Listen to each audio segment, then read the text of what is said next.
+1 political science class. Today I will continue lesson 7, liberty, and the topic is kinds and safeguards of liberty. The objectives of the lesson are liberty, its meaning, negative and positive dimensions of liberty, why liberty needs some constraints, features of liberty, kinds of liberty, safeguards of liberty, law and liberty, its relationship. And the objectives of the day are kinds of liberty, safeguards of liberty, law and liberty, its relationship. Before the discussion of these objectives, I would like to discuss the key terms with you. The first key term is natural rights, the rights which are God given and can never be taken away, like the right to life, liberty, etc. As humans, our natural rights include the right to be treated fairly regardless of caste, race, religion, gender, etc. Natural rights don't depend on laws. Students, we all are born with the grace of God. It is our natural right to live. So, natural rights are the rights which are God given and can never be taken away. Even the Indian Constitution under Article 21 provides that no one shall be deprived of his life or personal liberty except according to procedure established by law. Students, you know that the right to life and personal liberty can't be taken even in case of national emergency. So, natural rights don't depend on the laws. Next is rule of law. Students, here I would like to give you an example. Suppose you go to hotel for a dinner and you are just an ordinary member of the city. On the next table in the hotel, a politician type person is sitting with security at the gate. Now, food items are served on both the tables, but hotel management is more alert about the politician. But at the same time, they are attending other customers like you also because that's their business. Now, there comes the bill. These days, GST is also added in the bill. The hotel management can't exempt the politician from the GST. That's the rule of law. Means all the people are equal under the law. No one is above the law, whether he is politician or police officer or anyone. The hotel management may provide them complete food as complimentary food, means total food without bill. Then they must check GST also from that politician. That's the rule of law. Even the other, like wearing the mask and following traffic rules, there also the rule of law applies. Means everywhere there is rule of law. During the British time, such things were not available. That time there was discrimination, but now in independent India there is rule of law. So, rule of law is a principle under which all persons, institutions, and entities are equally accountable to laws. Next is international law, a body of rules of sovereign states. That is, like students, you know that a country is not only the land of the country, the sky above the land of the country is also that country. So, according to international law, flight permits are required for the aircraft of other country to overfly or land or make technical stop in any country's airspace. And according to International Law of Sea 1982, 12 nautical miles of sea water belong to the nation whose land touches the particular sea. Means no country's ships can enter in that area, or no other country can enter there for fishing or exploiting any other mineral like um, petroleum, etc. Like we have Bombay High near in our Indian Ocean. Like 12 nautical miles of Indian Ocean are of India. It's also a part of Indian territory. If any other country's ship is to enter in this area, they are to take permission. This is international law. So, the role of international law is to promote global peace and prosperity. The United Nations Security Council may enforce it. So, are you clear about international law? The next is power of judicial review. The power of judicial review is the power of the courts. This power can declare the laws and actions of the local or national courts are invalid. The local, state, or national government are invalid if they are in conflict with the constitution. Students, you know that very well that constitution is a set of rules and regulations for the working of the government.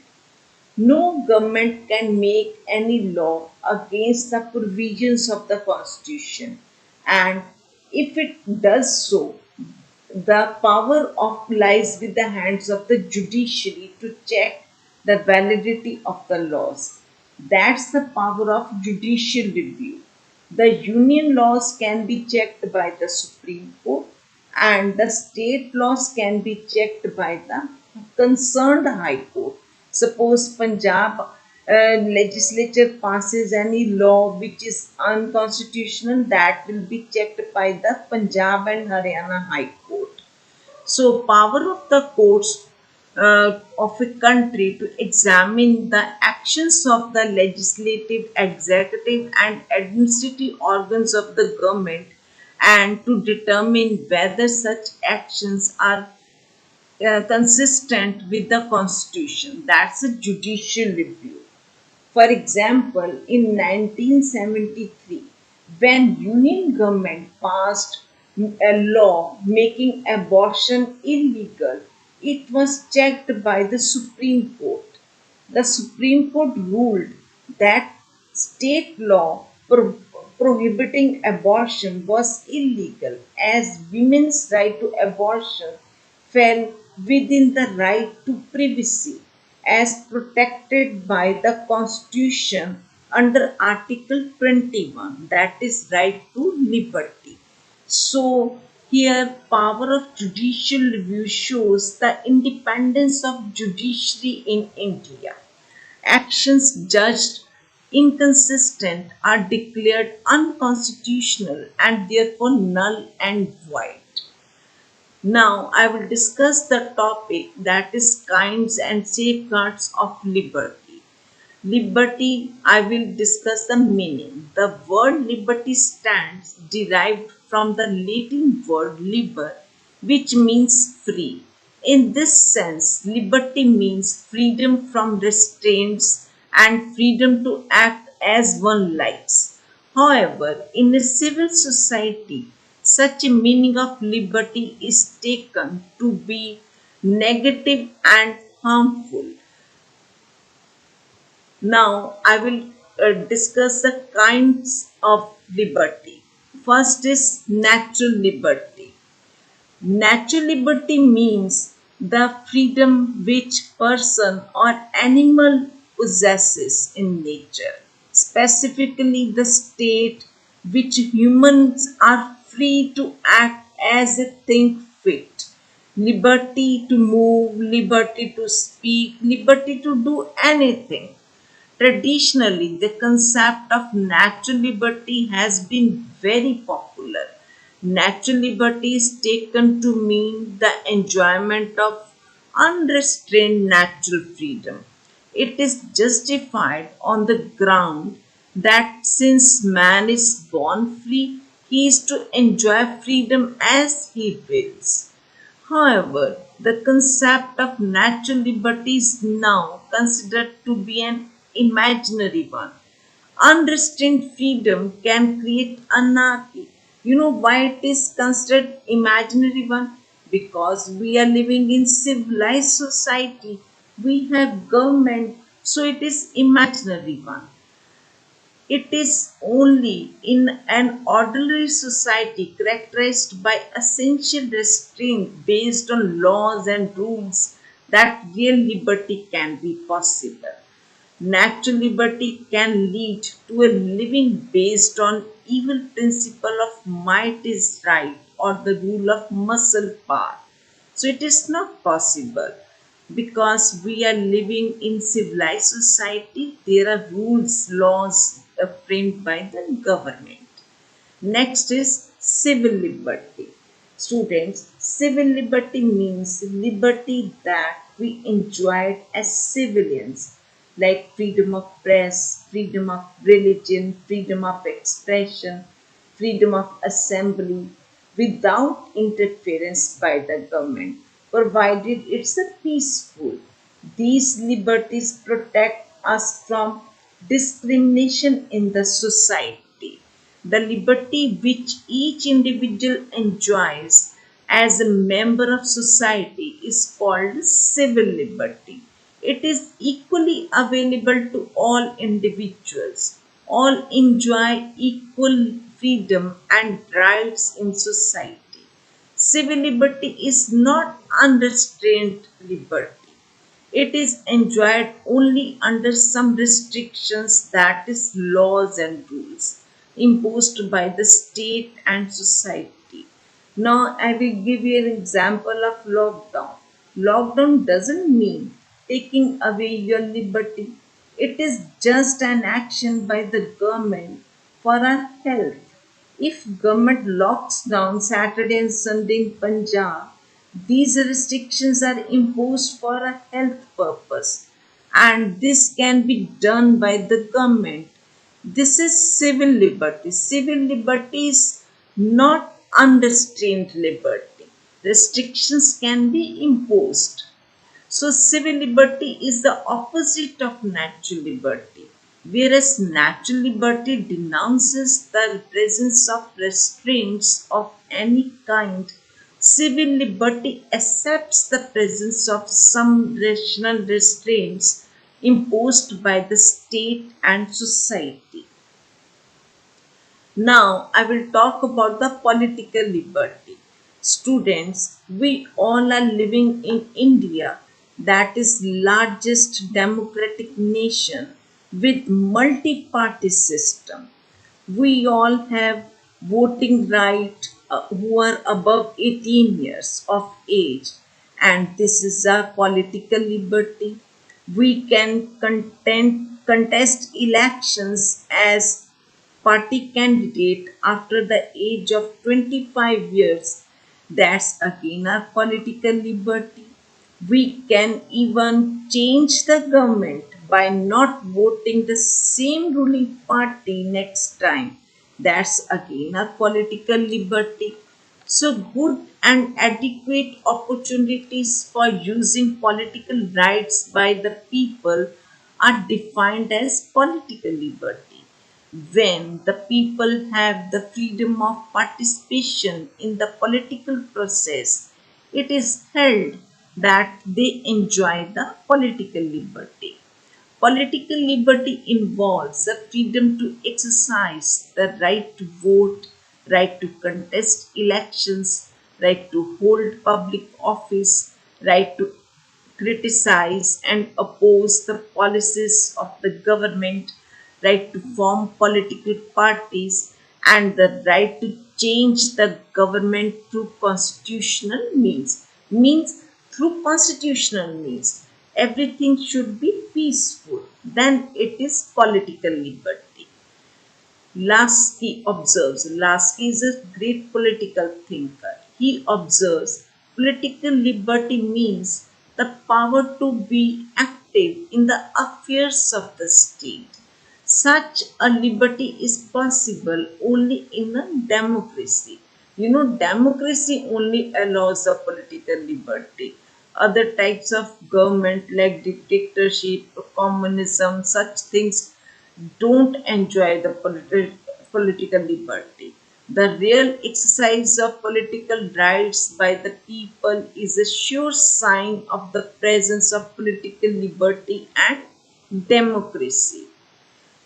Now I will talk about the individual liberty. Students, suppose today morning your parents decide to go to some relative's house in the evening with full family. Parents can do so because they have the individual liberty for this. They don't need any government approval because they have individual liberty. Individual liberty means the freedom to pursue one's desires and interests as person, but which do not clash with the interests or desires of others. We can vote for whom we want, we can move around freely, means we can do anything we want, we can move anywhere we want to go, we can do anything. This is our individual liberty. We don't need to ask anyone, we don't need anyone's approval. This all comes under our personal or individual liberty. The freedom of speech and expression, freedom of residence, freedom of movement, freedom to choose any profession or trade or occupation, freedom to enjoy the fruits of one's labor, the freedom to profess or not to profess any religion, all fall under the category of individual freedom. So these are the examples of individual freedoms. I may join any religion today. I am Hindu. Tomorrow I may be Sikh. Like I may join any occupation.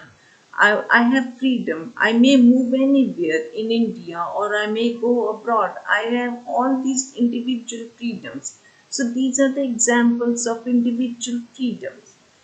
However, all these freedoms are to be exercised in a way as does not hinder the equal freedom of others, as well as does not violate the public order, health, and morality. So these are the restraints. We are to consider all this. Means we are to follow the rules and regulations set by the government. Now, I will talk about the economic liberty. Economic freedom means that people can engage in trade with any person of their choice. But here, you can't think liberty means trade anything. Government allows trade of legal things only. Some things like drugs, weapons, etc. we can't trade. That's illegal. If we trade with other country in such things, it becomes a smuggling. So economic liberty doesn't allow this. It allows only for the legal things. Moreover, it stands for freedom from poverty, unemployment also, because government provides various jobs through the competitive exams. If you clear your qualification, you can apply for competitive exams and you get it. It is economic liberty. Then you get your enough food, clothes, and shelter for your family. This is economic liberty. Now, again, lastly, the political thinker defines economic liberty as freedom from wants of tomorrow and availability of adequate opportunities for earning the livelihood. It stands for freedom from poverty, unemployment, and availability of to enjoy at least three basic minimum needs: food, clothing, and shelter. So this is economic liberty and government provides. It's not the government is to come to our house and provide us food, clothes and shelter. Government provides the opportunities, like we are to get it. We are to get it through our exams, like government provides us the jobs.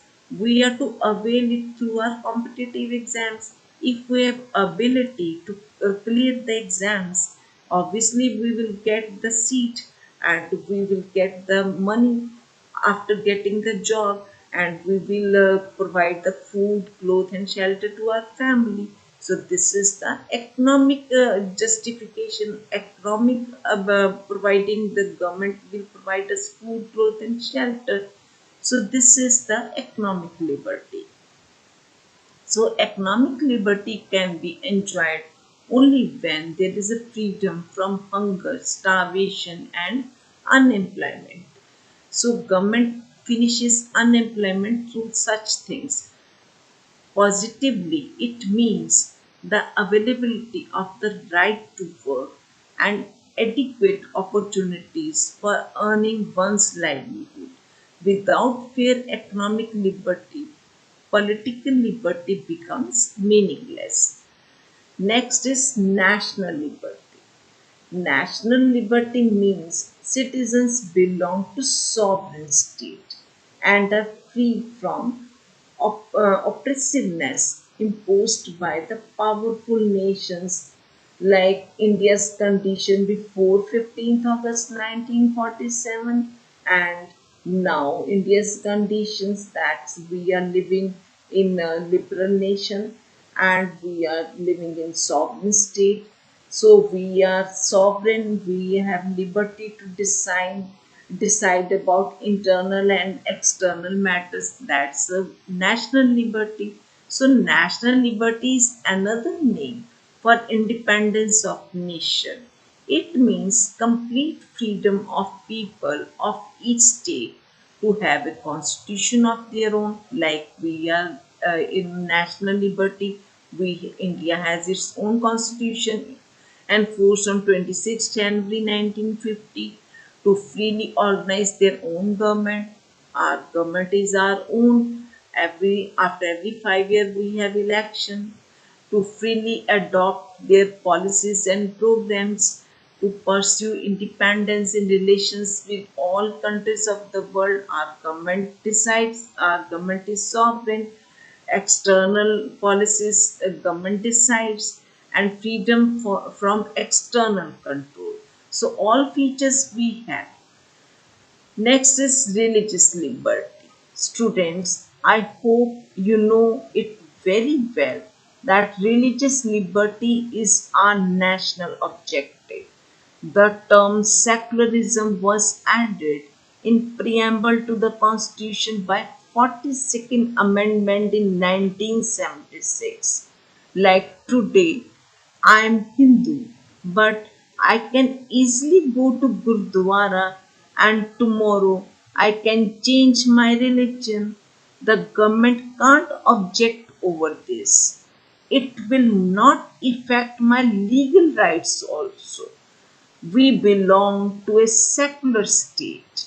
In India, we have national symbols like national flower, national animal, national bird, etc. But we don't have national religion. India is a land of multi religions. All the religions are equal in India. But our neighboring state Nepal is a Hindu kingdom. And what is a national religion of Pakistan? That's Islam. But India welcomes all the religions equally. No restriction can be made on the basis of religion. And the government also has included all the festivals of all the religions in the holidays list in its annual calendar. That's religious liberty. So, religious liberty means the freedom to profess or not to profess any religion. It means the freedom of faith and worship and non intervention of the state in religious affairs of the people. It also means equal status of all religions to freely carry out their activities in the society. Like we celebrate many religions in the society also, like many celebrations are done on the roads also, like Prabhat fairies are taken out, many processions are taken out. That is celebration in the society. Now I will talk about the some essential safeguards of liberty. So, liberty means the condition in which an individual acts in his own way, although with the right to life, the right to liberty is one of the most fundamental human rights. It is the most valuable possession. Naturally, every one of us wants to be sure that liberty be available to us in a proper way. For this, there are some safeguards. Now, I will discuss the safeguards of liberty. First is love for liberty. Students, liberty is freedom of choice. Everyone loves freedom of choice for himself, if not for others. Therefore, everyone loves liberty. We can show our love for liberty by selecting our dresses we would like to wear and by suggesting a particular place for outing to parents. This is how we love our liberty. We can show our love for liberty. Is it clear? Only when people are strongly in love with their liberty, that liberty can be really safeguarded. Liberty needs continuous attempts on that part of the people to defend their liberty. Next is grant of equal rights to all.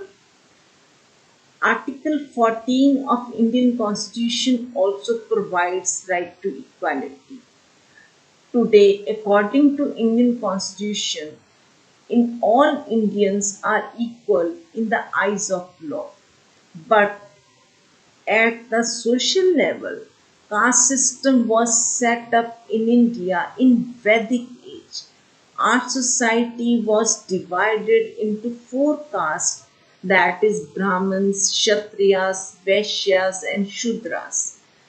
But here you can say we learned a lot from British.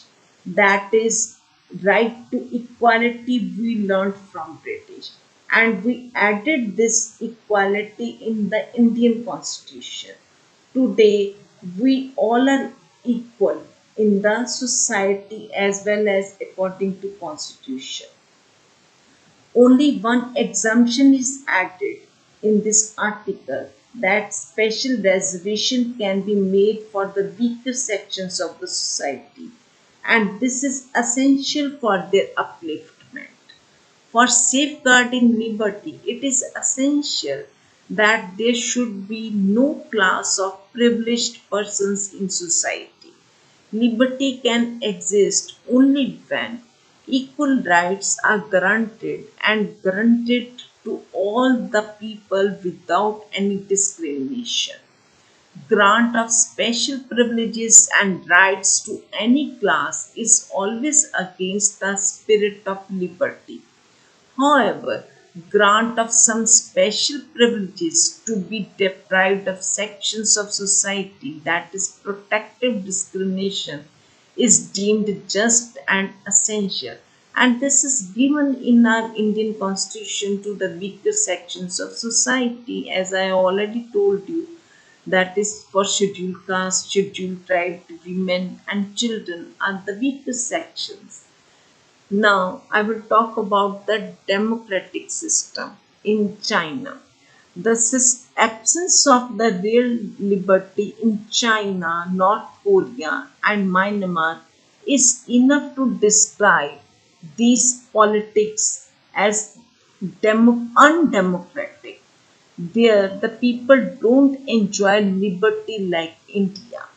The presence of a liberal democratic political system having a well organized and healthy party system, free press, and media always act as one of the most essential safeguards of liberty, like we enjoy in India.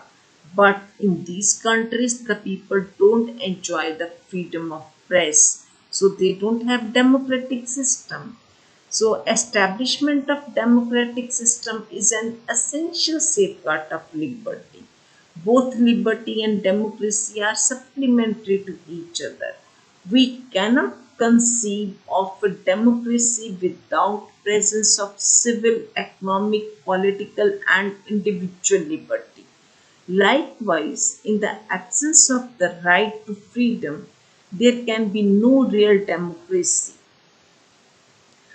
The right of one should not be dependent upon the will of others. The right of some to earn their livelihood should not be entirely dependent on others. Each individual in society should have the opportunity to earn his livelihood in an honorable way and should have the adequate wages. Without economic liberty, there can be no real liberty. Lasky suggests that the state must ensure that the rights and freedoms of some people should not be dependent upon the will and happiness of others. The rulers and ruled should be both under the rule of law. Rule of law, I have already discussed with you by giving the example of a politician and hotel and the wearing the mask on the road and wearing the and following the rule road means everywhere there must be equality. The next is fair government action. This is very essential safeguard of liberty because power holders can be biggest violators of liberty of people upon whom they exercise power. For safeguarding liberty, it is essential that government should exercise unbiased and impartial control over every section of society. It must act as responsible, transparent, and accountable government. Next is protection of fundamental rights. Indian constitution has protected our liberties under the fundamental rights, and along with it there is judicial protection also. The Supreme Court and High Courts are given the power of judicial review to check the arbitrary action of legislature. The judicial review point I have already discussed, that is the power of the Supreme Court to check the arbitrary action of the decisions of the parliament and the power of the high courts to check the arbitrary decisions of the state legislature, so they can decide null and void any laws made by them. So, one of the key methods of safeguarding liberty is to incorporate fundamental rights and freedoms in the constitution of the state. Along with it, judicial protection should be given to the to rights. Independence of judiciary. Now, each government has three organs, that is legislature, executive and judiciary. Under parliamentary democratic system in India, legislature and executive are correlated, but judiciary is totally independent. This organ checks the working of legislature and executive organ of the government, and their decisions can be declared null and void. So, judiciary should be assigned the responsibility to protect all rights and freedoms of the people. For discharging such an important function, the judiciary must be independent and fully empowered. Students, already I have discussed the power of judicial review, where judiciary acts independently and checks the working of legislature. Union legislature is checked by the Supreme Court, and state legislature is checked by the state high courts. Next is separation of powers. As already told, government works through the three organs. That is, judiciary is totally independent and checks the legislature and executive. Legislature makes the laws and executive implements the laws. So they all are working independently, and judiciary is totally independent in India. So, separation of powers should be secured between the legislature and executive. Judiciary should be totally separate from these. Any combination of these powers can be dangerous for liberty. So, if these organs mix up, like any person who is working legislature and executive and is a part of judiciary, it is dangerous for a common man. It affects the liberty of a common man. So in India, the judiciary is totally independent and the liberty of a common man is there. Next is decentralization of powers. The power of the government, particularly it is its executive branch, should be distributed among the number of organizations, and these should be located at all the three levels of the government. Which are the levels? That is local, provincial, that is regional, and the national. And this is practically going on in India. We have three levels of government, that is local government, both at the rural and urban level separately.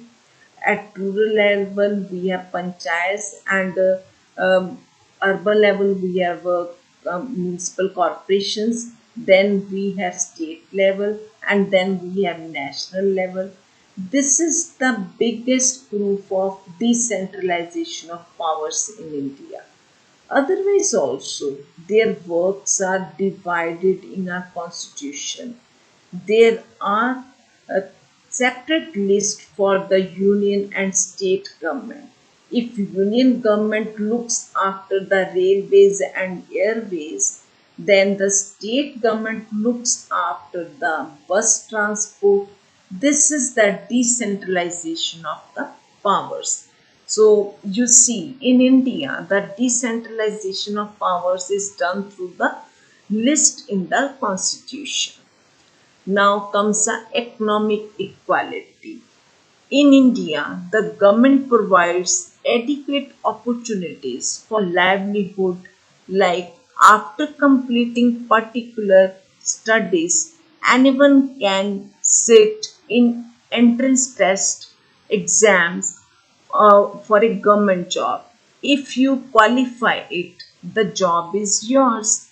If it depends on your ability. Same way, if government collects the tax from us, then government builds various public places like dams, bridges, roads, etc. The benefit goes to all of us. This is economic equality and equitable distribution of resources. When government provides jobs to all, means opportunities are available to all of us. This is how government maintains economic equality. Equitable and fairer distribution of income, wealth, and resources, and adequate opportunities of livelihood are essential safeguards of liberty. Without economic equality, there can be no real enjoyment of liberty. Finally, I can say liberty is the most important and fundamental condition of human society, as without it there can be little development of personalities of the people. There is need to secure liberty in society with the help of given safeguards. Students, this finishes the discussion of my today's topic, that is kinds and safeguards of liberty. You will read the pages 150 to 159. Now I will tell you the topic related questions. The short questions are: define with examples the following terms: civil liberty, political liberty, economic liberty. Name four safeguards of liberty. Explain liberty means liberty under law. Explain free press and media as essential safeguards of liberty. And the long questions are: discuss the safeguards of liberty. Define liberty with examples. Does law help or hinder liberty? Explain the major safeguards of liberty with particular reference to the existence of fundamental rights, economic equality, and democratic governance. Now, students, you will watch the video again and do the snap homework questions. Next, this finishes the chapter. Next time, I will discuss the next.